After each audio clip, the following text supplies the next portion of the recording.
Hello, guys. Welcome Hello, back. everyone. It's not been 2 years or 5 years this time. Just been a few months, but good to be back. We've both been rather busy, but getting back on these casts. How's life, man? What's Been going good. on? 2025. We're going to become American soon. It's great. What a shit show. I don't even want to talk about that. Let's not deal with that. I definitely don't want to talk about that because obviously that is the only thing I'll just mention is that every time I refresh the BBC, I use the BBC. I'm British. Yeah. It is a good news source. Every time I refresh the BBC, it's just something new.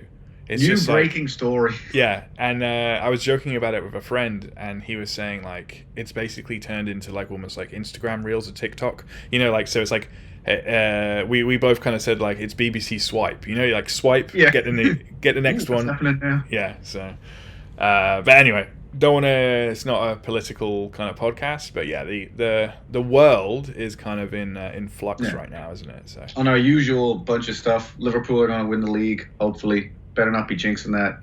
And Katie Taylor's fighting again in July, so oh yeah, I'm excited for that. yeah, we could talk about the boxing later on, but the Katie Taylor one, I'm excited. I'm definitely excited for that one. I just don't know if she's gonna be able to do it because It's a lot to put on the line. It's also weird because the girl she's fighting, she's beaten her twice. I know, but it was controversial. Like Yeah. in my opinion, both times almost. Yeah, So, because they were both decisions, and Yeah. it's tight. I know. Like go back in there for a third one. Yeah, but good on her for doing that, not ducking it. Because again, this isn't a boxing podcast either. But we do whatever we want to do. But today, it was announced Joseph Parker is fighting Usyk. Sorry, I should correct myself. Usyk has been ordered to defend the belts and everything. So Yeah. but it's not Daniel Dubois because he got sick in the last whatever it was 2-3 weeks ago. He was supposed to fight Joseph Parker, Right. and he was sick. He fell ill. So they're like anyway. Joseph Parker beat the guy that stepped in. He has some of the belts, and so Yeah. should Yeah, be it's a fun. mandatory defense. I don't even know if Usyk should keep fighting at this point. He said he's probably got 2 or 3 in him. I think, so he's got that. But also on boxing news do you hear Dana White, UFC, has started his own with Turkish, the guy from Oh yeah, Saudi they're starting their Arabia, own, promotion. so that they're doing their own boxing tournament kind of thing, and it's going to be like different belts and whatever it is. So which will be interesting because it's backed by the dude from Saudi Arabia who's got all the money, so he's going to be not caring about the other belts as much, I guess, because he wants to to promote his own stuff, and he wants to throw that money that way. It's like, well, yeah, he's got the money to throw at it. oh yeah, he's got tons. I did want to start with some movie news, actor news, whatever. Is Gene Hackman. Gene Hackman. I know. Holy moly. Crazy. What man. an actor. Like, he's so good that you can think of one of the movies where he plays the bad guy, and then you can think of one of the movies where he plays the good guy. And I guess a lot of people that listen to us know he's Lex Luthor, the original Superman Lex Luthor. When I heard the story, so what was your go-to film when you heard what was your like Gene Hackman, and then your mind just went there when you heard because he's been retired for about 20 years. I didn't know he was like 95 or 97. Good on him. Got the innings. He kind of retired about 20 years ago from Hollywood, so that's why we haven't heard from him for a while. But when I heard the news, unfortunately, that he passed, I was like, the first film that came into my head was Crimson Tide. Yes, Crimson Tide was also the one that I was like, it's so much fun, him and Denzel. Yeah, it's really great. But then someone had to remind me that he was Lex Luthor, and I was like, of course he was, So yeah. But funny that he was the bad guy in both of those as well. So he's so good too. Like the one that I would think other people wouldn't know would be The Conversation, which is like a real small film that Francis Ford Coppola, the director of The Godfather, did. Yeah, he did it. He did it the same year he did Godfather 2. They both came out in the same year. But it's like a really small little movie where Gene Hackman plays a surveillance expert. So it's like the 70s. So it's like all audio tapes and things. But it's real paranoia, real kind of intense. And it's just him. And he's a very quiet character. And then you play that against, crazy old Lex Luthor, or what's the admiral's name in Crimson Tide, and he's just so good. Like, there's a bunch of other movies that you think of or you don't remember he's from. The French Connection is brilliant. The French Connection, yeah. Unforgiven, the Clint Eastwood. Like, he's so good. He's so good in so many things through so many years. He could do comedy. He could do serious. He could do the bad guy. He could do the good guy. He could do the kind of silly, stupid guy. Yeah, it was. Yeah, but he got a good life. He retired when he wanted to retire. He got out of the public eye, and Can't have anything bad to say about him. No, definitely nothing bad to say about him. And I looked up his IMDb, and he's just got such a range of films as well. Like, he's got, it's just great. He had a great career. Bit of a tragic ending with what happened with his wife, because the story that came out was it was his wife, him, and his dog found dead, and his gardener found him. You know. Yeah, and they died a week apart or something. Yeah, I mean, originally I just thought, it's like, carbon dioxide or something in the house, kind of all of that stuff, Yeah. But yeah, it was, what was it? His wife, passed from some disease, didn't it? Some rodent disease that's only kind of out in that California kind of area.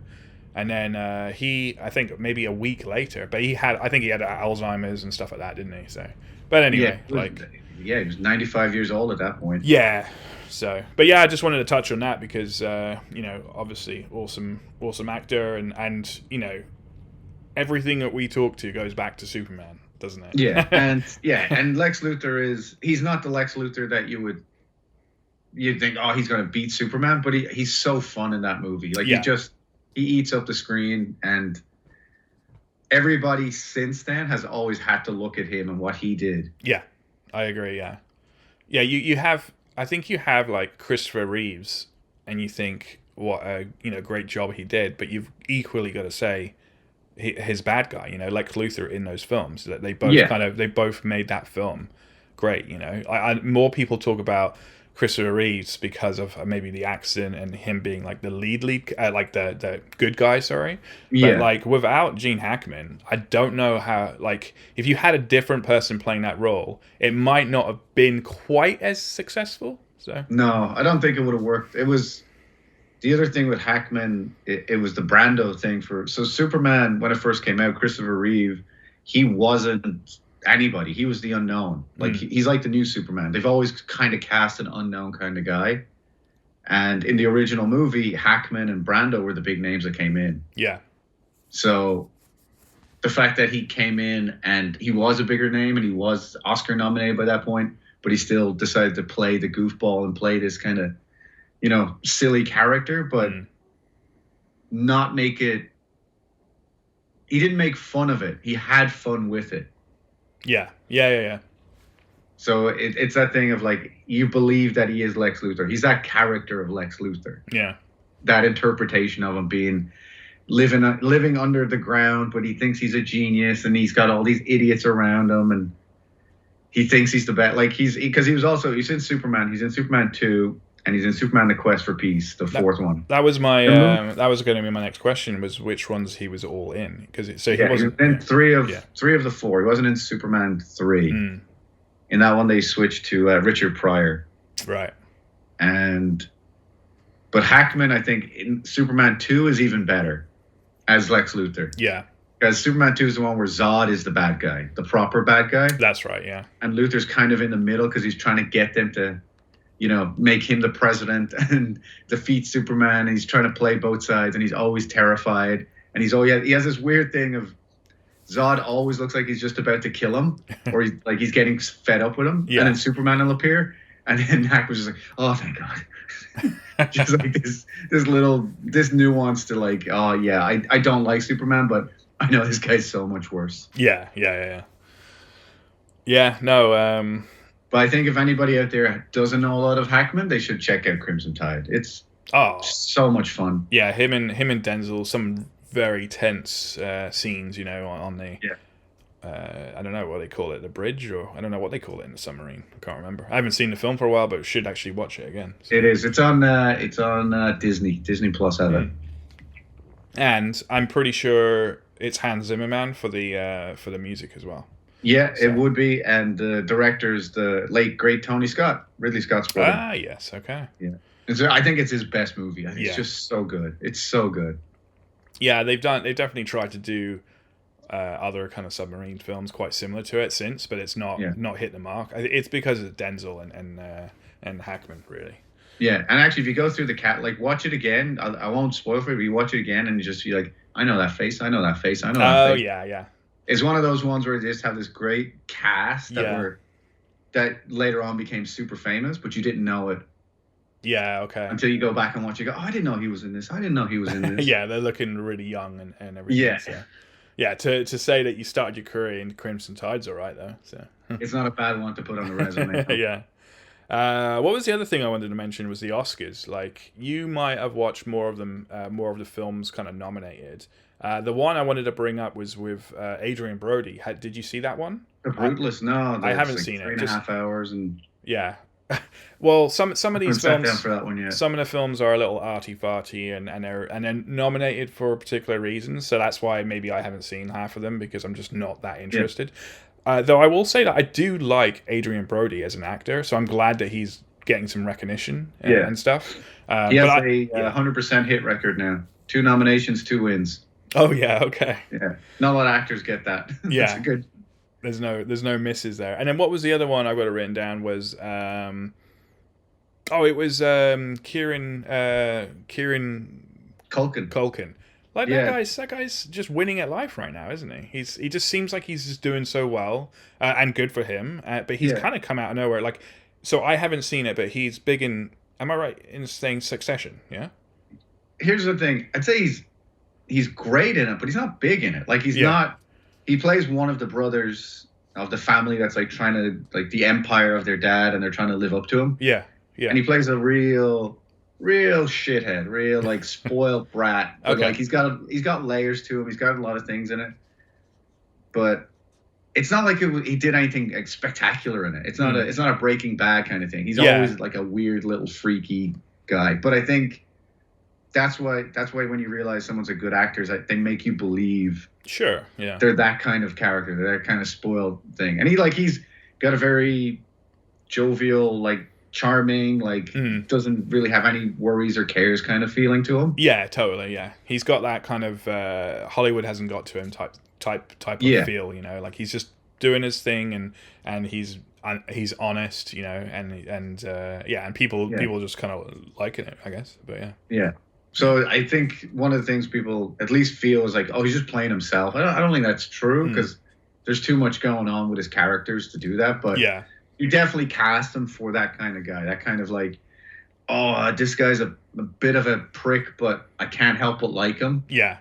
So that's exactly the stories. I don't know if you've seen with Jesse Eisenberg.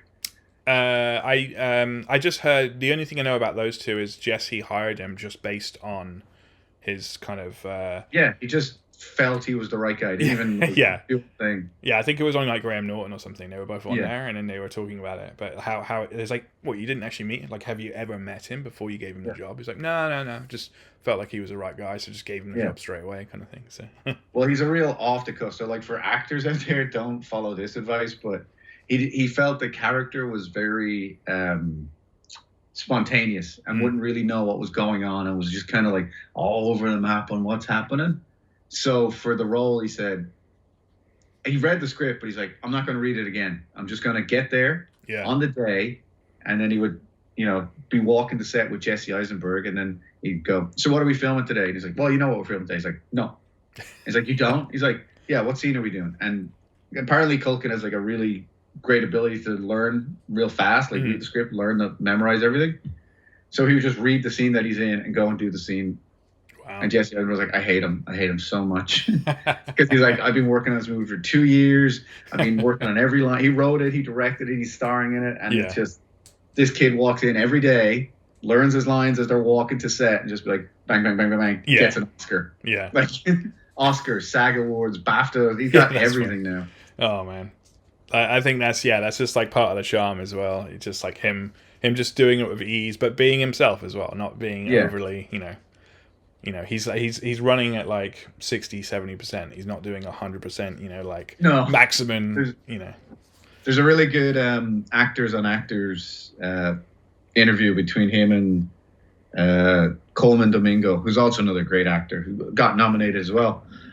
And they're really good, like, together. Like, they don't really, like, they've been bonding over the awards show. They've been in all those circles, tables together, but it's just the two of them talking to each other. Yeah. But it's so weird looking at, like, two completely different actors. Just, like, Domingo is this super focused, needs to know the script inside and out. Like, he plans his whole day, he has his whole morning routine. And then Culkin's like, I wake up 1 minute before the car comes to pick me up and drive me to set. I got 3 kids. I'm not doing any of that. Like, he's just, it's all kind of improv off the top kind of with his thing. But yeah, the talent to get that is pretty special. Yeah, no, totally. Yeah, I mean, good for him. So, and I think what you were saying about he in Hollywood hasn't got to him, that has to be because, like, his brother's obviously Macaulay Culkin. Oh yeah, and he was in Home Alone. He's, you know, they always famously show him as the little goofy kid with the glasses. Yeah, he's been experienced at a young age, but also seen what it can do as well from you know, his brother. So there's the 3 of them. There's Macaulay, Kieran, and Rory Culkin. He's the other one. Oh, is he in the acting as well? Yeah, he's done a few things. He's in I think the most famous one, you know, was Scream 3. Okay. I'll have to look him up. Yeah, so. Scream 3 or Scream 4, one of those. Okay. Yeah.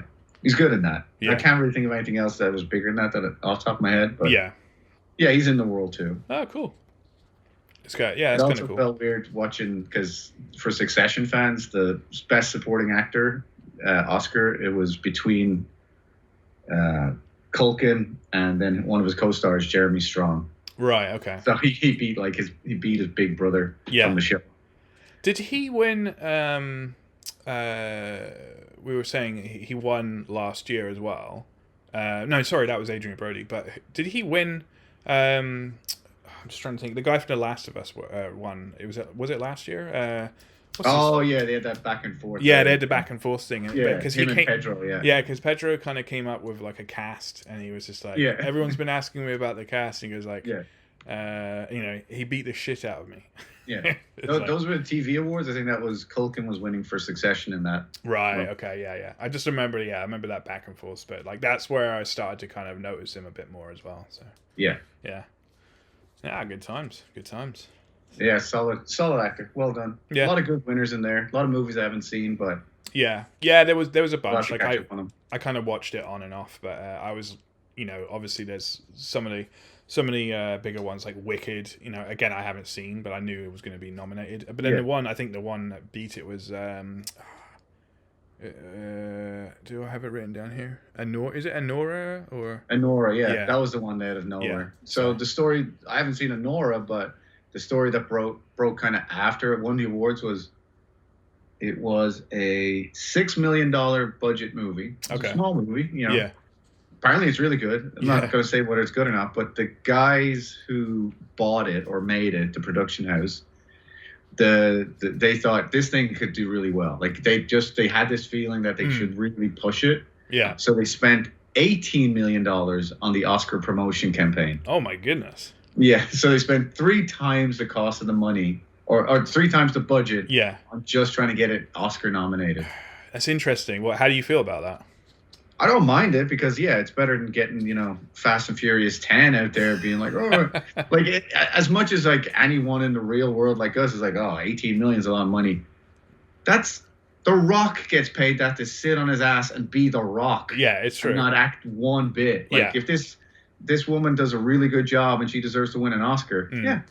Get it out there. Put the promotion out there. Yeah, sure. Yeah, you're right. I think that's one of the things the Oscars is kind of getting screwed by is that movies that most people see, like we're going to talk about one today, they're big blockbusters, cost $250 million. There's not a lot of creativity in that. There's not a lot of moments of like, oh, wow, this is really intense. This is, you know, Brody's playing a real life refugee from the Holocaust who becomes an architect, and it's about redemption and pain and suffering. And then Culkin's playing the grandchild of a Holocaust person, and they're going back to Poland to go and visit them. it's like these are really intense subjects. We're talking about a guy who has wings fighting a big red prick. Like, yeah, one of them deserves to have people's attention, and one of them gets people's attention. Yeah. And the Oscars, it's like, well, you want people to watch, but the stuff you're trying to promote is not the stuff yeah, people are 100% watching.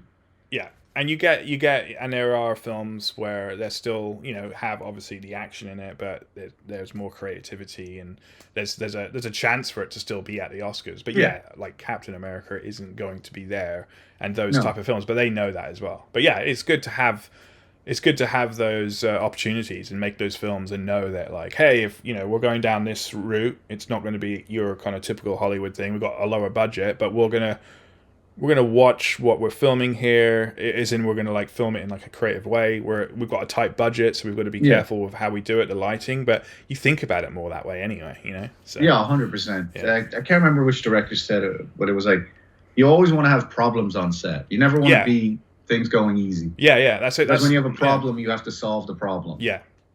Whereas if you can just throw money at it, it's never going to be any good, because you're never going to do anything out of the ordinary. And if you keep saying, we'll just do it in post, there's a problem, because I'm like kind of a bit of a post guy, so like the amount of times, I mean, usually I'm working on adverts and they're much, much smaller, but like the amount of times I've heard someone say like, oh, we'll just do it in post, and you're like, or just fucking fix it now. Just do it now. As much as you can, so. Yeah. And if there's any movie that's definitely been messed around with in post, it's Captain America. Oh, we'll get to that. Yeah. World. Yeah, that's going to be. We're 22 minutes in, but we're going to get to Captain America as well, guys. Yeah. But what else do I have on my list? I had, like, just because we hadn't watched, we haven't done this for a bit. What have you been watching? I've been watching a lot actually lately. The new season of Reacher's out. New season of Invincible's out. Severance season 2 is running. Yeah. I've been trying to keep up, because this is our job now, I guess, technically. So I'll be trying to keep up with all that. And the new one I want to catch is I want to watch the new season of, it's been out now, this was out like a year ago, but True Detective season 4. Oh, yeah. I want to watch that. Yeah. Because I rewatched season 1. Season 1 is phenomenal. I love it. Yeah. So. It was just, I was one day, like, I put on the first episode, and then I was 3 episodes in. I'm like, well, there's my weekend. I'm watching this. I think it's so good. The other thing about True Detective season 1 for me is that it came out of nowhere as well. Like it just came out, and I was like, yeah, we'll give it a go. It's on Prime or whatever it was on, and then you watch 1 or 2, and you're just like, I'm hooked, But there was no build up to it, because it's obviously season 1 and it was something new. But I love it when that happens with a film or a TV show, and you're just like, you're not sure, and you're just like, I'll give it a try, and you're like five episodes later, you're like, this is fucking amazing. So 4 I've heard is really good, so I'm going to check that out. Cool. But I'll probably watch 2 and 3. I've never watched them. I have them, but I haven't watched them. Okay, yeah. Penguin. I watched The Penguin. Okay, yeah. That was really good. Yeah. I don't know if they'll ever get to a second season, but I hope they do. Everybody in it was great. Colin won his award. He won was it the Emmy or the BAFTA? Yeah. He won the Emmy. From what I heard, I thought I heard it was going to get one.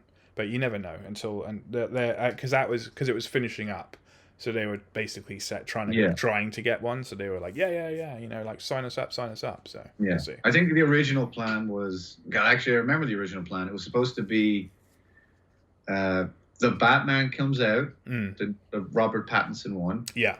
Then it was going to be the Penguin show. Then it was going to be, I don't know if it was going to be called Gotham or like but it was supposed to be the Jim Gordon, like the actor Jeremy Stevens, Jeremy White, right, who was playing Gordon in the movie. Yeah. They were going to do a show around him as a cop in the middle, in between the Penguin and the second movie. They were going to do a show about that, right? But then DC was shit and collapsed, and they hired James Gunn, and now he's reset everything. Yeah. So. Well, not to go back to that old workhorse, but DC's kind of like, oh, you're fired, you're never getting another job. Yeah. Oh. Yeah, that's what happens when someone just comes in and cleans house. So they're just like, are we doing a season 2? I don't know, but yeah, because it's been that Batman movie came out in what 2022, 20. But there is a second Batman film with what's his face, Robinson or whatever it is, yeah. There is a And yeah. Well, there's supposed to be a second one. That movie's supposed to get its sequel and its own universe. Yeah. The talk is to get a Batman in this universe. Right. Okay. Yeah. And that'll be Batman and Robin. Oh. Okay. Yeah. Yeah. So they haven't released anything about that. Yeah. I think it's not the problem, but like that Batman movie was really good. Penguin's really good. Yeah. You don't kill things that are really good. Yeah. Of course. Yeah. You kill Justice League and the Flash. Yes. It does leave you in a bit of an annoying point of like, well, this is still a different universe. Are we doing multiverses? Do we have to explain that? Yeah.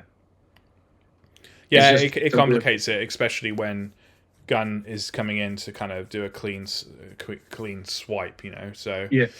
So yeah, I guess they'll also probably see how Superman does, which strangely enough we haven't seen another trailer. So. I don't know. But we're in March now. Yeah. June is the rundown. Yeah, I thought maybe Super Bowl we'd see something, but surprisingly, we talked about Super Bowl. They released there's a couple of extra extra shots or something, like Lex Luthor in a ski mask. yeah. Superman with a gammy eye. Yeah. And, yeah. I think they did something I think I sent you the link to it, like International Dog Day or something, whatever it was. Yeah. And they did something, which I thought was kind of cute. But it definitely ties into like, okay, crypto, it's Gunn's dog. Like, it's good. Oh yeah, they're playing into like the dog families as well. Everyone loves loves animals, so it's a good thing to do. But yeah, so, I'm sure we'll see something soon. But on the trailer front, they did drop the Fantastic Four trailer. They did, yes. So what was your thoughts on that? I've seen it when it dropped. When I went to see Captain America. Yeah. It was big on that. Did you see it in IMAX? Because in IMAX, they fully promoted the hell out of Fantastic Four. No, I didn't know. They did the Fantastic Four screen, or the trailer. Yeah. And you know the IMAX countdown, the 10 to 1? Yeah.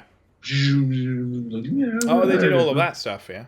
Yeah. That was all Fantastic Four. Yeah. Okay. And then it finished with the Fantastic Four, the music and all that. And I'm like, okay, you guys are pushing the hell out of this. Yeah, okay. Because the movie's still 5, 6. They're doing what we thought Superman would be doing. Like they're already pushing it now. Yeah. And I only thought about it today when we were doing the podcast, and I thought, that Fantastic Four thing. Like, does anyone give a flying fuck? Yeah. Like, I like all the actors. I like the weird 60s version they're going to do. I love Galactus. It gets a nerd like me excited. Mm. But does anybody out there not just see another superhero movie? I think, I think they do. I think they see another superhero movie. That you do have that kind of old timey, because it's set before, so that might make it a little different. But I think we'll touch upon this, because even with Captain America, it was kind of feeling like it was just slotting into this very samey universe, and they need like a little break from it, really, but yeah, it's but I kind of agree, dude. Like Fantastic Four, and also Fantastic Four, I feel like I want to see X-Men before that in some ways. But I know there have been X-Men, but I feel like I want to see just more of that before Fantastic Four. But that's just me.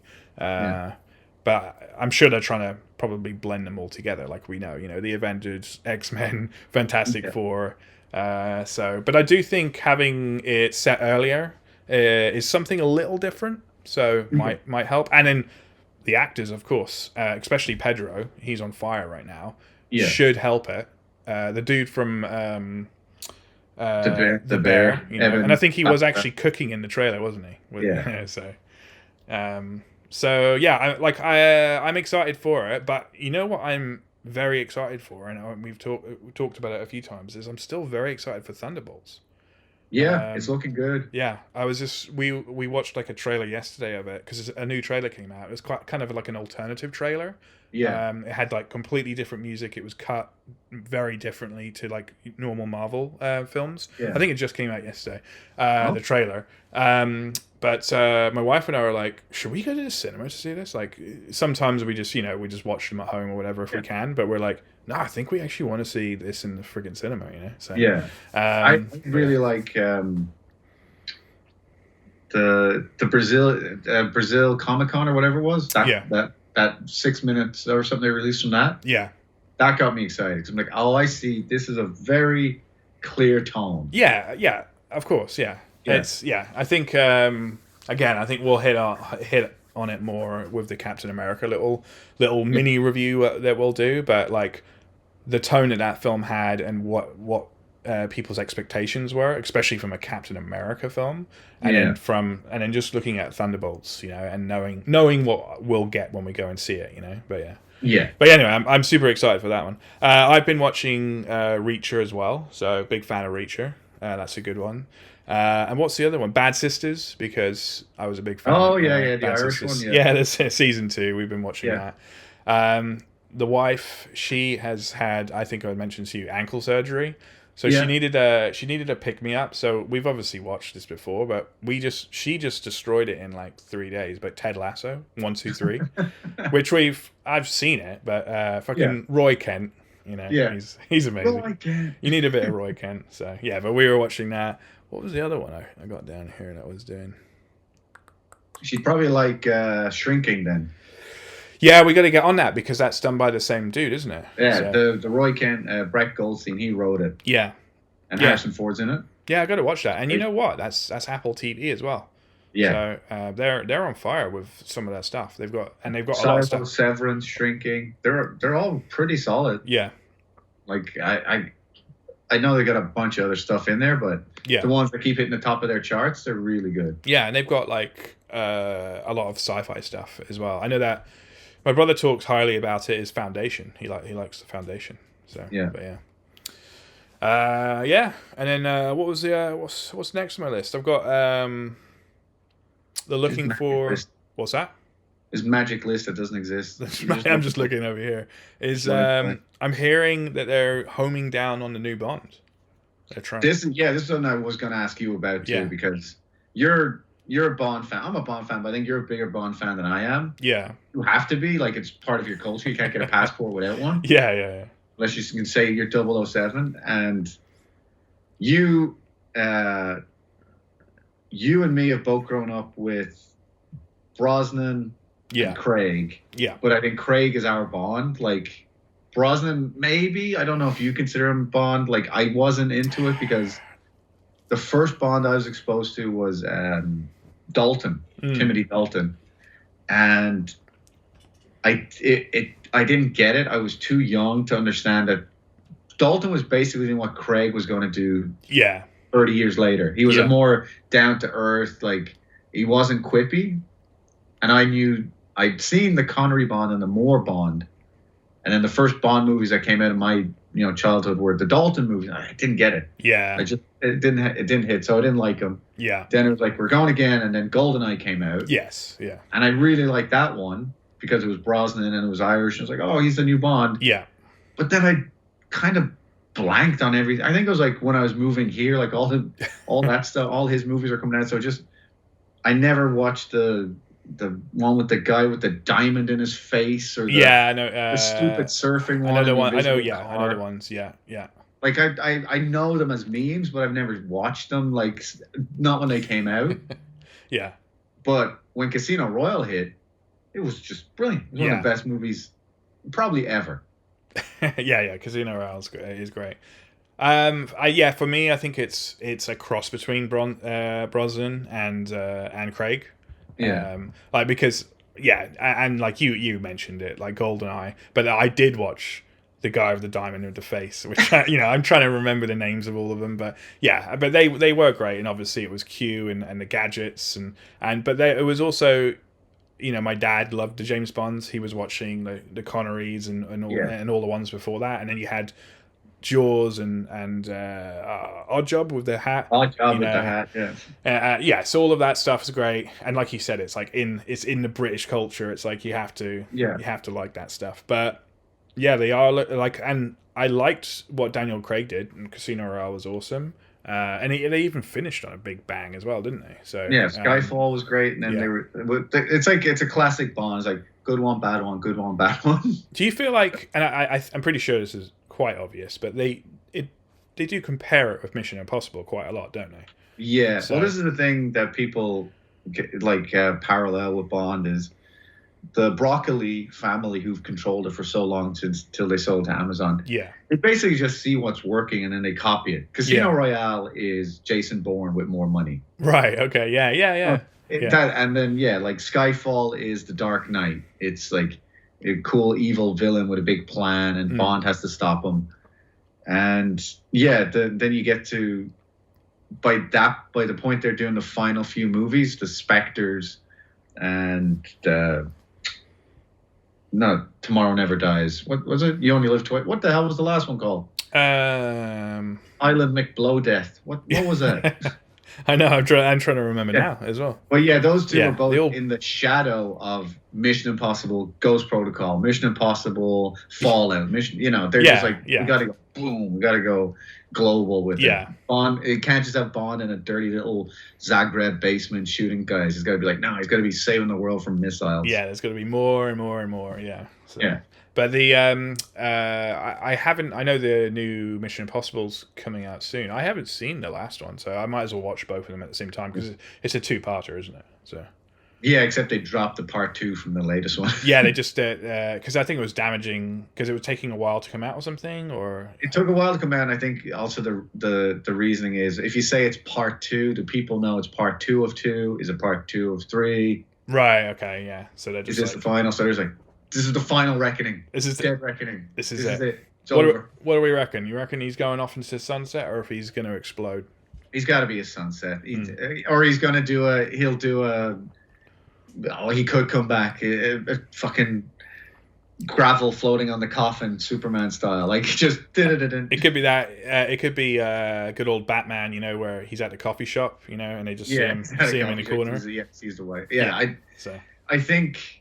For the tone of those movies, it would be wrong to kill him. Yeah. It just wouldn't fit right. And they might introduce. I'm sure they'll do more. They'll probably give it a good break, maybe like a 5-year gap or something. But they might come back with something else, and then they can introduce him or whatever. But going back to the Bond is, what do we think? Do we think woman? Do we think they won't do woman? Amazon bought it. Do we think a black guy it's not going to be Idris? Or do we think if they're going to pick anybody, they're going to do it like Marvel do it. They're going to pick somebody who has proven themselves in movies. Yeah, might not have been like a leading action man, like Anthony Mackie as Captain America. Yeah, been in the movies, but he hasn't ever had to step up. Yeah, he's not going to be like a brand new face. It's not going to be like this Corn Sweat kid who's Superman. Right. Okay. I don't know if they'll go that. Like that's what I'm wondering, because I'm wondering if they're going to. I mean, I think they're going to go young because they want to get 10 to 15 years. That's what I was going to say. They're going to be like, we want 5 movie deal.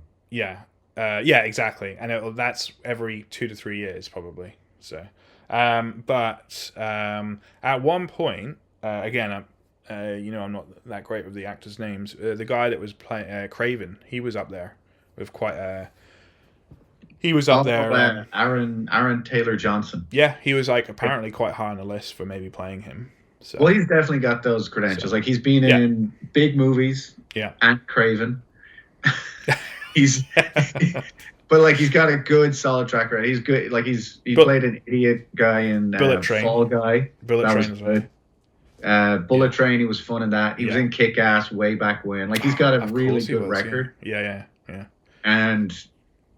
He's handsome. He's young. He's fit. And he's British. That's the other thing. Is people are saying because now it's sold to Amazon and all that lot. They're just like better keep it British as well.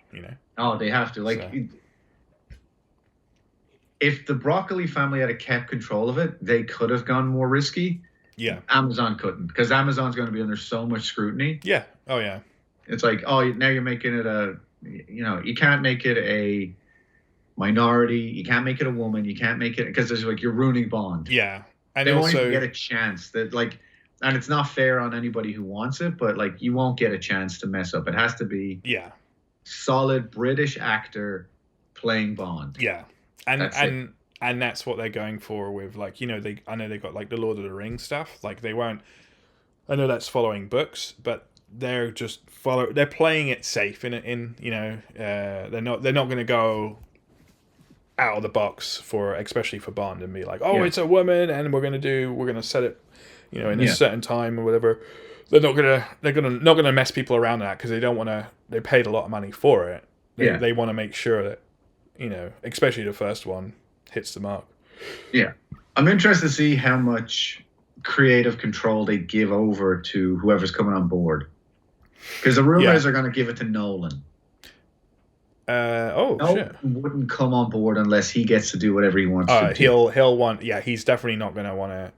You know, follow anyone there. He'll just basically. Yeah, he'll be like, I'll do it for this much, which would be crazy amounts, but they've got the money, and then he'll be like, yeah, but I've got full control, and if I want to do this and that, you know. Yeah. And they'll be like, well, that's not in the script. Well, add it in.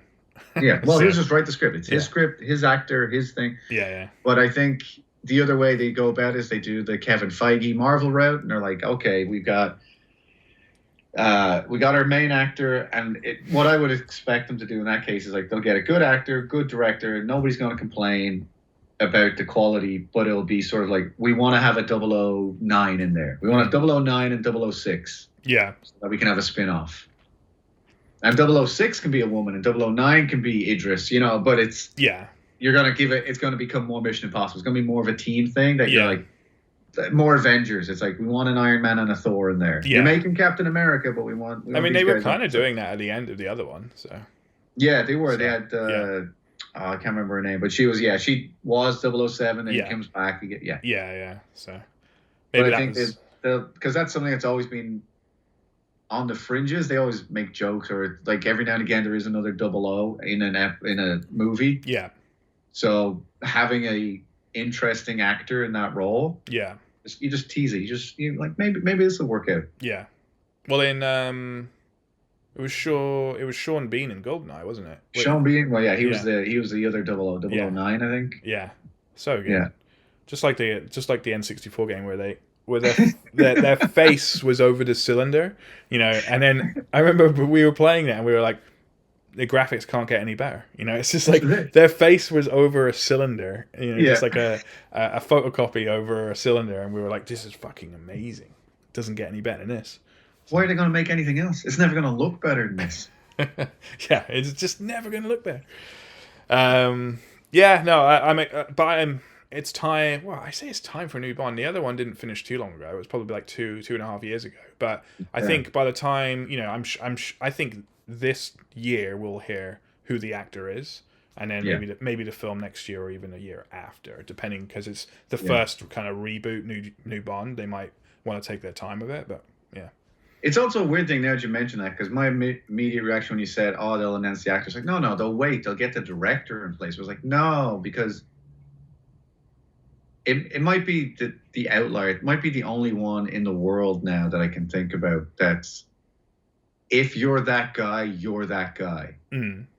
Like, if you're James Bond, you're James Bond. That's the movie. Like, yeah. Oh, yeah. Yeah. Nolan's big. Okay, whatever. Danny Boyle, he was up for maybe doing one. You know, you get big name directors in there, but it's Daniel Craig. Daniel Craig is Bond. Yeah.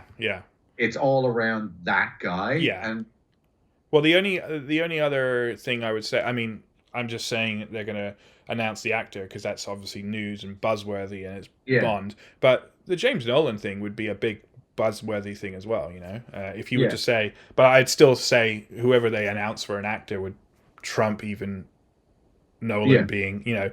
But they'll just announce these things through the year to hype it up more and more. So they'll be... We'll hear about the actor. We'll be like, oh, that's cool, it's him. And then maybe like... 2 months later, and Nolan's on board, and then we'll hear like release date or something, and then but then we'll probably hear another who's going to play Q and M and stuff like that, you know. So what's the thing? Even if they announce the actor tomorrow, it's a year away from a movie being made. Oh yeah, out. So yeah, they've got time, and I think what they would probably want to do is create like a little core unit of like creative people. Yeah. And be like, you guys are going to, if they were smart, like, you guys focus and put a plan in place. Don't be Star Wars. Don't just shit at the wall and be like, oh, hopefully this will work out in the next movie. Yeah. It's such a big franchise that hopefully they're a little delicate with it. But yeah, and James Bond is supposed to be kind of a classy thing, so hopefully they don't plaster it. Like you said, I don't want to see fucking 5 spin-offs, 001, 002. That's the option that that's the Amazon, or the worry about Amazon getting is like, well, what else would they do unless they're going to like spin-offs? But it's James Bond, like that's it. There's not a lot of spin-offs you can be like, no one gives a crap about such and such. You can build it up down the line, but I mean, just do it well, and then like you said, if you've got that actor that's kind of youngish, and you've got like this 15-year, 10-year plan or 5 movies. Just make it so every movie is building up and up and up, and you've just got people saying like, "Oh, the next one's coming out. Let's get Prime. Let's get Prime because it's good." You know, not just because that would be something different that Bond movies haven't done before. They've never had a narrative that stretches past, like not a definitive narrative. Like the Daniel Craig ones tried to do it, not well. Yeah. It was like, oh, this is Blofeld, and Blofeld is his brother, and they planned this, and it's like. He's getting stupid. It's a little long-winded. Just shoot him in the back of the head if you want him dead. Look, fucking hell. Come on, Blofeld. Just shoot him. Yeah. But having like, an Avengers kind of like a build, like an actual. Yeah. Like, there's never been a James Bond movie that ended with "to be continued." Yeah, exactly. Yeah. So. It's like, this is the movie. Watch it. Go home. Yeah. And that's kind of. Because Bond was always like, oh, maybe the actor won't come back. You know, it's always a different director, different writer, blah, blah, blah. But if Amazon own it, Amazon own it. Mm. So, like, we're going to make another one. Yeah. And the other thing I forgot about of Bond was the title sequences are always, like, on like super cool. They're very creative as well, aren't they? So yeah. They always put a lot on. And then, obviously, who's going to get the song? Who gets to do the new Bond song? Yeah. And then it's a whole thing. Like Bond is so weird in the movie world of like, and the woman as well. Like that's a little less downplayed, these days. But there's still going to be a female kind of lead on it as well. Yeah, so, but yeah. Do you like the idea that people have put around of like just stop making Bond now and make Bond historical, like put him back in the 60s? No, I think you could keep on going with what they're doing now. So I think it still works. I think honestly, a new actor will refresh it quite well because Daniel Craig was doing it for how long? Like how many films did you do and how long? It was quite a bit, wasn't it? Casino Royale, Solace, 5. He's on 5 or 6. 5 or 6, yeah. Yeah. So towards the end of that 6, his 6th one or 5th one. I think you get a younger generation that might not have connected with him as much. So get like a younger guy in there now that everyone's like kind of into, and then it's kind of like a new younger audience for Bond. So I honestly think that's all it needs is just like this refresh of the actor, and I'm sure they'll do something to kind of spice it up and make it a little different here and there, but he's done 5 movies. Oh, 5, okay. 2006 Casino Royale. I think there was a time where there was a bit of a gap between them. It might have been COVID that did it, or something else, but there was definitely between Spectre and No Time to Die it was quite a while. 6 years. So because of COVID. Definitely I'm excited to see who they say. There's so many kind of rumors out there who it's going to be, but we'll see. We'll see how much of a plan they put in place. The other thing I had this is just a laugh, was Gladiator 2 review score. Has it gone up or down? I can't even remember where I ended mine. I think I was in the 7s, but I think mine was in the 4s or the 3s at that point. Yeah. What was it? We talked about it. Yeah, my score went down again. Yours went down. Mine went down half a point because I was thinking about some stuff. And then I had a buddy of mine, and he watched our review, and he was like, and he agreed with you. And he was just like, he goes, no, you gave it too high a score, like me and my 7s or whatever. Yeah. I was like, we're entitled to our own opinion. I want to say that film only just came out like 2 weeks ago as well. I don't know. Yeah. I think it was taking its sweet ass time to come out. So, but But yeah, no, that was just more of a joke. We'll wait until it's on streaming. We'll see. We'll see what happens. Yeah. Another one just that I'm looking forward to. I know we were talking about like Thunderbolts. That's a big one. Is Alien Earth. We're starting to see a few more little teasers for that. So yeah, which would be I cool. haven't watched anything except that weird, crappy PS4 trailer. Yeah, there was some. I literally thought it was a video game. Like, okay, I'll play Alien games. We'll play Alien. Yeah. It's a show. Well, that looks shit. Yeah, that's the only thing I'm worried about is the effects. Hopefully they've got it down, because to do the Alien and to do it right in a TV show, I don't know what their budget is. I should probably look it up, and how many episodes. It would be a bit shitty, if they can't pull that off. I mean, hopefully they do. It's also you got that weird point of like.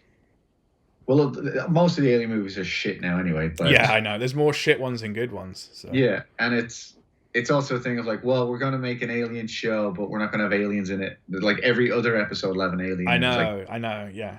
What the fuck you doing then? Yeah, what they just walking through dark corridors with like the bleeping sound, That's what I'm worried about as well, is like episode 1 is going to be all of that, isn't it? I mean, I'm okay with that if it's tense and then at the end they kind of show some shit. But if like you said, if every other episode's just like, oh, we can't show the alien, or we just show a little silhouette of its tail, it's like, what are we doing here, guys? How many episodes are there? Oh, it could be an alien in the shadows there, but I didn't see it. Yeah. What am I watching? What am I watching here? I mean, alien. I'm just a huge fan, so hopefully they pull it off. But anyway, I've just been seeing the teasers come out a bit more, so hopefully we see something good there. Yeah. I'll check it out for sure. And the only thing about that I'd be worried about is how, like, this is the thing with like movies now, and like the movie universes, like they're so complicated, the Alien movies, because none of them are connected. They're all just kind of like, it's the exact problem Amazon should avoid, of like, we're just making this one. This has got blue people in it. Yeah. This one's on this planet. He's a robot too now. It's like, fucking hell. Just put a plan together. Yeah.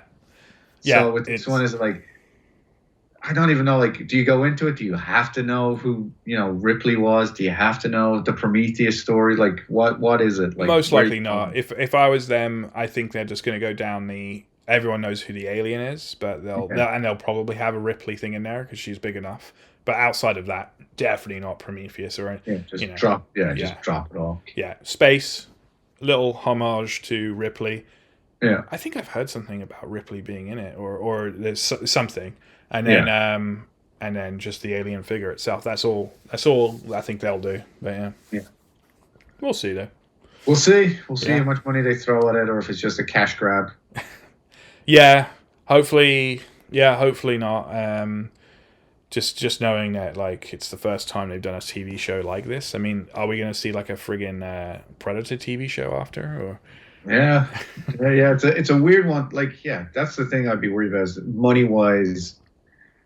You need movie budgets to make it look good. If you don't have a good big movie budget, you get like Alien 3, which is not the best. Yeah, it's a special effects wise, it's crappy CG. And have you seen there's like a little clip from Alien 3? Funny enough, because that's like the dog alien, the one that kind of runs. Funny kind of one, yeah. They actually put an alien costume on a dog. And they filmed it. There's clips of it on Twitter, and they had the dog run towards them. They must have like blew a whistle or whatever, and then they just went, "This looks like dog shit," Yeah. And they were just like, "No, this does not look good." And they had like a tail and a little alien head. And then I guess they were probably like, "We'll do some stuff in post as well," but they were like, "We can't do anything with this." But nothing's happening. It is funny that they tried that. They were like, "Should we just try it quickly?" Yeah. So nothing bad could happen here. Yeah. Deary dear. Do you want to move on to our little mini review? Should we do a little mini review of Captain America? Mini review? Yeah. I see you got your Captain America shield there. Yeah. We got a little rainbow shield. It's like a half it's shield, close enough. So I mean, we both you saw it a little while ago, so apologies. Hopefully, it's still in your mind. I'm sure it's scarred in your eyeballs. So, I mean. So I was talking to my wife about this as well. I was like, "Oh, do we have like a separate review for this?" And I'm like, nah, I think we should just do the review, like spoilers. We'll have spoilers in here because we'll just have our, what our thoughts on the film. So, guys, we're going to review Captain America: New Brave World. But seeing as it's harder for us to get together for podcasts and stuff, so we thought just kind of bundle it into this, and we'll put like the little time codes at the end, so we'll make sure people know this is where the review is. But yeah, I guess I'll let you kick it off. It's fresh in my mind because I actually saw it yesterday. But what was your expectations going in? I know we had talked on the podcast before, and we were a little bit worried about it. But then it's also got the Captain America name. It's a big film. Yeah. So yeah, what did you think? My feeling when I saw the trailers was they were going to go away from big global craziness and Galactus and Doctor Doom and an explosion and the world's going to end, and they're going to be more like Captain America, new problems, new America, and it was going to be that kind of espionage ground. Like, it's always the thing they reference, like the Winter Soldier. But like the Winter Soldier was a pretty down-to-earth story. There was no lightning throwing gods. There's no major like world threat. It's just like a guy with a metal arm, and there's a bunch of car chases and gunfights. It's like real kind of 80s action, grounded hero stuff. And every now and again, a guy throws a shield and he fights people in an elevator, and it's cool. Yeah. But it's like, it's a spy movie with superheroes. And I thought that's the way you got to go with this new Captain America, because that'll make him, it'll make him a James Bond. It'll make him cool. Like, he's not going to be Steve Rogers. Make him a little bit different. Make him a little bit thing. And instead, they decided not to have a story and just to put lots of scenes up and then end the movie. It was... Here's the thing: I can't say it's bad. It's very well done, but it's just all gloss. It's all veneer. There's nothing happens in this movie. Yeah. Nobody makes you care about anything. You can feel the scenes that were like put in later, being like, oh, we need to explain this, and 100%. ADR lines being like, oh, people won't understand this, and it's like, oh, you're just pissing money away. Like, you're really just pissing money away. You're making it look good, and some of the effects are shit, some of the effects are good, some of the fights are good. It's nobody in it was doing a bad job or trying to make a bad movie, but they didn't just stop and just like, what are we actually making here? Yeah, I think it's like zooming out on it all. Like, I know that you always do test screenings, and I think that's one of the things we were hearing was like, when it was test screening, people were just like confused, and then I think they did some reshoots, and like you said, you can definitely tell where they kind of put some of those scenes in, and it felt, I think from the trailer, we watched the trailer maybe like 2 or 3 months ago, and someone made a comment, I remember in like the comments, and said it feels like 2 or 3 films like stitched together, and that the trailer did, and then now you watch the film, and I agree as well, like it came across that way, Yeah. It's just like, but it's just, it didn't feel like a Marvel. I mean, Marvel kind of on the down anyway. Like, it's hard to kind of get back up to that Avengers stuff, the end game. I mean, the Spider-Man was good, but yeah, I don't know. It just felt very kind of glossed over, like you said, very kind of standard across the. Some of the scenes were great. There was some good like kind of little fight scenes. Like highlights, if I had to like highlight, I did like Mackie. I thought he was pretty good. With I would say like he was good with Harrison Ford. I actually thought Harrison Ford was quite good. Outside of that, I wasn't really, no one like even like held my attention, and I wasn't connected to any of the characters, No.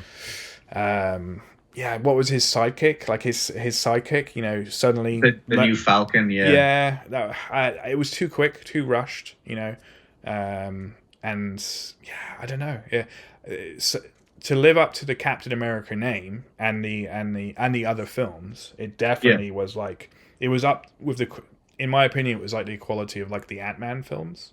Yeah. Kind of like in that zone, Yeah, it was strange. Strange. Yeah, there's a lot of touches in it that I liked, and then there's a lot of moments where you're just like, this doesn't make sense. Like, Yeah. and it doesn't make sense in the universe, and it doesn't make sense like looking at it as a story. The thing that when I walked out of the theater, I was like, who gives a shit about the Red Hulk? Yeah. No one gives a flying fuck about the Red Hulk. Yeah. People like the Hulk, but no one likes the Red Hulk. And in this movie, there was that I can't remember the Screen Rant or whatever it is. They do that like do you ever watch it? The producer and the writer who come up with ideas. Yeah, They did one for this, like. Oh, I haven't seen that one, but yeah. They did one for this, and it was kind of like blah blah blah blah blah blah blah. And yeah, by the end, it's a big surprise. He's going to become the Red Hulk. Oh, cool. We'll put that in the trailer. Well, no. Why would you do that? Well, because everybody's going to come and want to see the Hulk. But it's supposed to be a surprise. Yeah, no. We'll put it in the trailer. Well, yeah. It's like, yeah, it's in the trailer. It's on the posters. It's the final, spoiler, I guess.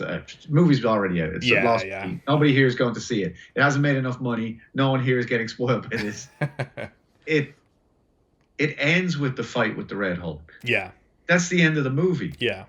Something that walking in, that's what's happening. Yeah.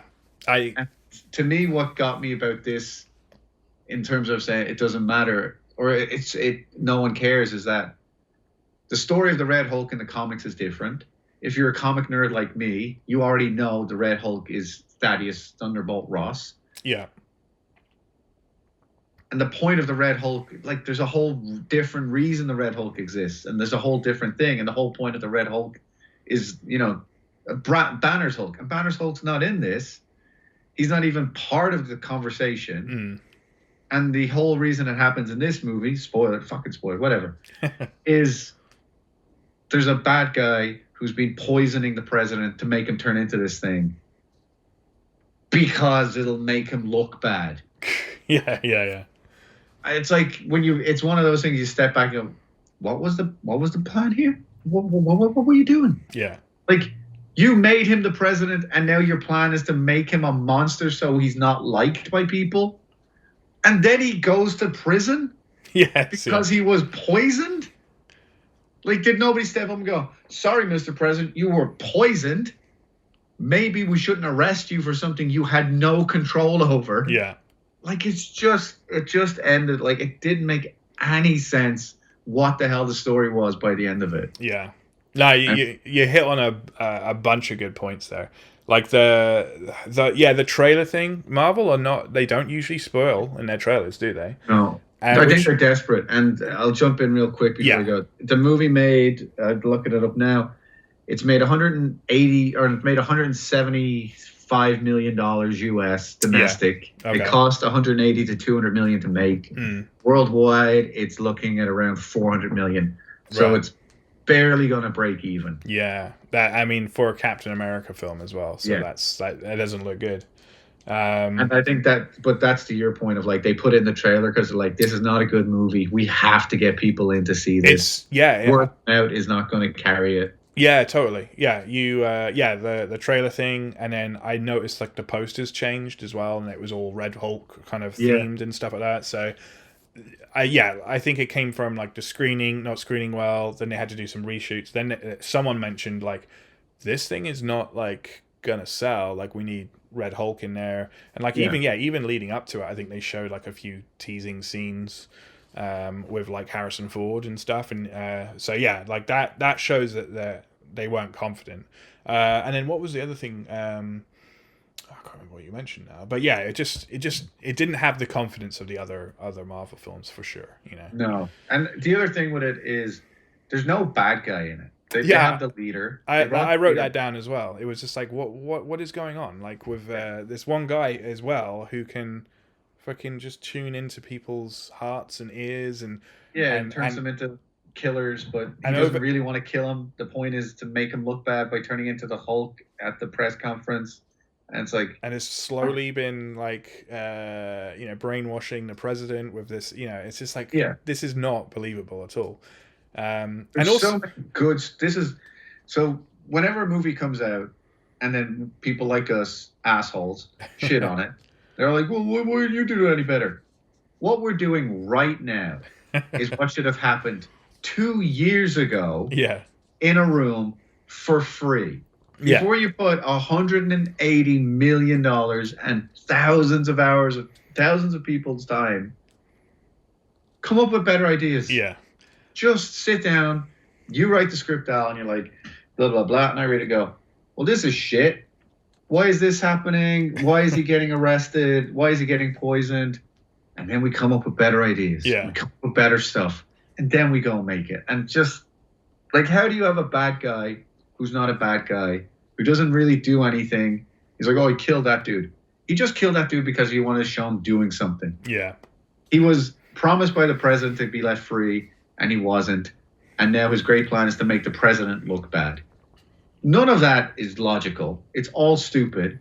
His superpower is that he's really intelligent, but he's an idiot. He gets fooled by a guy with a shield and a pair of wings. And when this is the weird thing, when I thought about it again, is he's always making these probabilities like, oh, it's an 80% chance or 70% chance. Every time he makes one of them, he's wrong.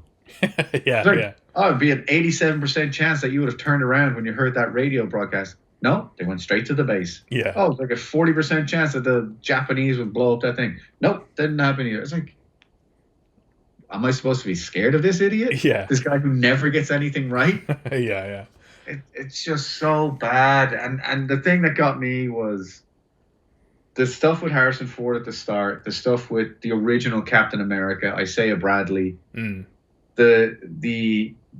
it became the big celestial thing with the adamantium. Yeah, they answered that, didn't they? So yeah, it was really big, and I guess it had to be really big. But again, there was that hint in the trailers and in those little moments in the White House of like, this can be a really kind of grounded. Go back to our great guy Gene Hackman, kind of like classic thing of like a 70s thriller. It's not going to be a big explosive fight.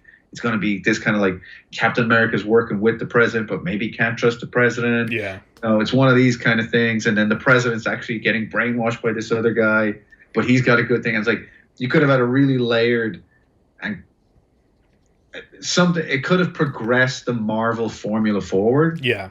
Because people don't need the origin story anymore. They're never going to want it. Because no one's going to be interested in learning about how so-and-so got their powers. And if you're not building to the next super big billion-dollar Avengers, what's the kind of movie you're going to want to do? It's like, do something different. Do something interesting. Yeah. Do the Batman, like we were talking about. Yeah. Do Thunderbolts. Do something that's like niche, focused. And this was nothing. Yeah. It ended with a fight that was just ended because they talked to each other. Yeah, I know that as well. Yeah, that just did not make sense as well. Yeah, I think hopefully money talks and they realize that now. Like I know they've got Thunderbolts, obviously they've got Fantastic Four, but hopefully they're kind of looking at it. I mean, they've already got so many things in motion, though, haven't they? So. And that's the problem with something this big. It's like turning the ship around. Well, I also saw a little interview of the Russo brothers because obviously they're doing those other two Dooms. And they were kind of like chatting, but their attitude, like when they said, "Oh, we've got something we like now," but it's just the way they said it. They were like, "Oh, we've got something that we would like and we can work with now," and then and they were like, "Oh, we're excited about it." But it just made me think like all up until this time, you just was like, this is all going to go down the shitter. Like, why have we got Robert Downey Jr.? Why have we got this? So, but they're just saying for the cameras they've got something. But like, have you got something, or have you just got a big fat paycheck? And if somebody comes out to you, Al, and he says, "Here's $5 million. Say it's a good movie." Yeah, probably gonna say it's gonna be a good movie. Exactly. Yeah. So it gets me a bit worried, but obviously there has been a lot of superhero fatigue, and they've I even saw a couple. This is a fairly harsh comment, but someone mentioned that the movie could have been like a extra special episode of Falcon and Winter Captain America, the little TV show. It would have been nice to maybe had Bucky in it a little bit more. I quite like Bucky. I mean, comes in for his one scene and then pisses off again. I know he's in the Thunderbolts. Sorry, you're dealing with someone trying to kill the president. Yeah, I've got a town hall meeting for an election I got to go to. It's like, Someone's trying to kill the president, Bucky. Yeah, whatever. And there was a couple of things. I'm a Russian spy. I don't care. There's a couple of things that just like, and they're just small little things, but like, you know, when like the phone flashes and it took over the people, you know, in the White House. Yeah. So when they like put his friend and a bunch of them in jail, they were like, you tried to kill the president. You tried to, you know. And then Mackie was like, no, like something happened. Like there was like that's not them. And they were like, no. They tried to kill him. It's like, why aren't you fucking listening? Because it's like, this is a world where someone can snap their fingers and just kill everyone, you know? And everybody disappears. And there's people with superpowers. But no, you just think some guy just walked in there with a gun and just tried to kill him, you know? It's like, what? You need to fucking open your mind a little bit, you know? So, but it's just those little things. Like, no. I saw him. He tried to kill the president. It's like, just give him a second. He'll explain himself. Yeah. Let him kind of do his little work and, like, we'll work this out. But, yeah, it's just little things like that. Just, you know, it just bothered me. Also, I didn't particularly like that new secret agent girl. I can't remember her name now. You know, like the one that was looking after the president. Black Widow. Yeah. That's what Leah was saying. It's like she felt a bit off as well. So, but she has a weird moment too, where you're doing the exact same thing. She's looking at the laptop and she sees the playback and she's like, oh wow, what's happening here? And she zooms in and she sees the face going with the flash in. Yeah. And she still leaves him in prison. She still leaves him in there. Yeah. What the fuck is going on? So, question for you is... It's on camera, and you guys are like, yeah, well, no, he shot the president, fuck him. Now, is this a bad film? I don't want to put it all on Mackie, but like he had to step up for the role. Obviously, he's got some big boots to fill. Yeah. Do you think there's going to be another Captain America film? No. And if there, and do you think that he did a good job, or was it the film that let him down? A bit like a Henry Cavill Superman situation, or I don't know. I think he's gotten screwed because this is the thing you can realize with Mackie. Mackie's the first second gen hero. Everybody else was a first gen hero. Evans, Robert Downey Jr., Chris Hemsworth, Ant-Man, all first gen. They walked in the movie, they're their guy. He's the first one in the universe that got handed a role that already existed. And I don't think Marvel has any idea how to move past that. They wouldn't. Like, you wouldn't when you were making Captain America 1 or Thor. Nobody even believed the first Avengers movie would happen. Yeah. Let alone Endgame would happen. Yeah. 22 fucking movies later. Yeah. 10 years later, 22 movies. There was no forethought into Chris Evans is going to get old and Robert Downey Jr. is going to get old and they're going to move on. But it happened. It got to the point where no other movie franchises ever had to happen. You get a new James Bond in, he doesn't have to meet Daniel Craig. He's James Bond. Yeah. You get a new Batman in, he's Batman. Like, there's no handover. This is the first guy who's had to be handed over from arguably the most beloved hero in the Marvel Universe. And they gave him the TV show where, like, he tried to deal with the pressures of it. And a lot of the stuff in the TV show was good. The TV show wasn't bad, to be honest. It wasn't bad, but it wasn't, to me, it just didn't go deep enough. It touched on a lot of things, but again, Marvel's like, we don't want to be too, you know, we're always PG. We're never going to make a 15s or an 18s movie, like our UK rating system. It needs a 15s. Captain America needs a 15s rating, an 18s rating. Right. Not just for violence, but for, like, what are you getting into? Like, kids won't understand this. Kids aren't going to be able to tune into this. And yet they have shows like Secret Invasion, which was shit. Falcon and Winter Soldier, which was good, but lacked depth. Yeah. And they're kind of missing the point that if you're going to spend 20-something movies trying to create this legacy, create this, you know, arc of characters, it's got to get deep. It's got to get complicated. It's got to get not dark for the sake of dark, but you're going to have to really knuckle down and get into what's happening. Yeah. You can't just keep having a big glossy, here's a hero fighting a bad guy. Here's a hero fighting a bad guy. Here's a hero fighting. I don't give a shit. I don't give a flying fuck if he fights anybody. Yeah. I want something that's interesting. Yeah. And Mackie, to go back to your point, Mackie got screwed because he had to be the handover guy. Nobody knew how to do a handover properly. Yeah. They've kind of ballsed it up. Nobody who's gone to see this movie, and there's not a lot of people who've gone to see this movie, have probably seen Falcon and Winter Soldier. Yeah, that's true. Yeah. A small percentage, yeah. Yeah. And even if they had this movie, here's the thing. You needed to do one of two things. You needed to do a Casino Royale, which is a flat reboot, and make him Captain America with a new look, a new feel. And they kind of tried that. They gave him the wings. They gave him the Wakandan suit. He has like a whole bunch of new kind of stuff. But it had to really change the dynamic of what the movie should be. Yeah. And they didn't do that. Your other option then is that you have to make him Captain America as in the symbol. Like, he's taking over from a man who was so revered in the universe, they changed the Statue of Liberty to hold his shield. Yeah. Like, he's viewed as the greatest hero in the world. Yeah. Iron Man saved everybody, but Captain America is the guy who, like, walked out on the field up against the great Thanos army. He's just like, fuck it, let's go. Like, he's like, that's the way he's kind of being developed into the universe. So you're gonna have to make Mackie either huge, like really does something to step up and make a world impact, or you make him really interesting, really nail down who he is. Don't fucking focus on Red Hulk and fucking Japan trying to get a bunch of fucking fingers off a giant robot. Just fucking make one of those two calls. And they didn't. They kind of went in the middle, like, we'll have a big fight, and it'll be a little bit of like, ooh, you know, it's kind of strange that you're Captain America. It's got to be one or the other. You have to take a swing. You have to take a swing either way. That's a good way of putting it, to be honest, man. I completely agree. They just played it a bit too safe. And, you know, money talks and viewers talk. So I think they thought the same thing.